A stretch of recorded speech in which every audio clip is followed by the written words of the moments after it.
And now I have the pleasure and the honor to introduce Mr. Stephen Dunbar Johnson, president of the most important newspaper in the world, the International New York Times.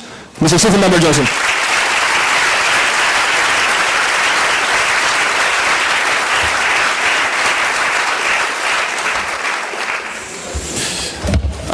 I know where I'm going to go to for my new PR man. By the way, I think I'm glad you mentioned the Eep story. Oh, thank you. Because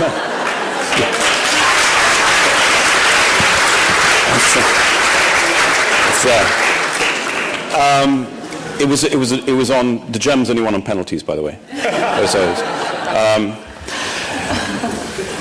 Madam Secretary General, it is a real honor to be here in this place, in this illustrious place. Your Excellencies, members of the debating teams, proud parents, I think there are a few proud parents in this room. Ladies and gentlemen, it is, as I just said, a great honor and great fun to be here for the annual Transatlantic Debating Championship. As you may have deducted from my accent, I'm an Englishman. This is not really relevant, but perhaps relevant only in that debating has been an integral part of English culture and education, lawmaking, and the justice system for several hundred years. But I'm also, frankly, delighted to be here, and this is much more relevant, because I'm here as a newsman, and I believe that debate as a means of examining all sides of an issue is fundamental to what journalism is all about. Now, those of you that were at the cocktail event last night heard much of this from Serge Schmiemann, my illustrious colleague sitting here and fellow jury member. But as Serge said, and I want to repeat this, the best journalists are those who can seek to understand all aspects and weigh them fairly, dispassionately, politely, and honestly. Some argue that this tradition is a handicap, that reporters who insist on getting all sides of a story end up giving effectively equal voice to the truth and to the lie. Now, authoritarian countries habitually hide behind this argument, compelling their media to give only their own side of a story on the premise that journalism serves some specific cause. This, come to think of it, would be a great theme, perhaps, for a future debate right here.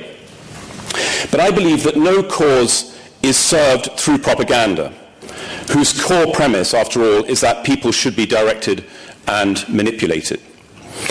Debate is the very opposite of propaganda, because its purpose is to challenge every ideology, every premise, every claim, and its fundamental mission is that a man or woman searching for an answer is best served by rigorous questioning and argument. So, as you've heard, the debate topic this year, World War I, is a subject that is particularly poignant, in fact, for us at the International New York Times, because back then, when we were named the New York Herald, it was the First World War that really gave our newspaper a permanent place here in French history. Our head office was actually situated really not very far from here. And in fact, we were one of only 2 or 3 other publications that did not leave Paris during the war, when the members of this House and many other newspapers left for Bordeaux. When the Germans were virtually at the gates of Paris fighting in nearby Senlis, on the borders of Paris, and gunfire could be heard in the city, James Gordon Bennett, the paper's founder and publisher, called his staff together and told them, and I'm going to quote you here, "Those of you who wish to quit may do so. This place will be under the protection of the Stars and Stripes, and I will defy those Prussians to disregard it. If they come and you stay, I will do what I can to ensure your safety. In any event, the paper comes out." And indeed, the paper did come out, never missing a day and becoming one of the chief sources of information in Paris and in France for English Americans and French alike. So all this to say that this evening's topic, 100 years later, is not just poignant for us, it is also ripe for debate. Many parallels are being drawn on this anniversary year. Many lessons are being affirmed or denied. Many myths are being questioned or recast.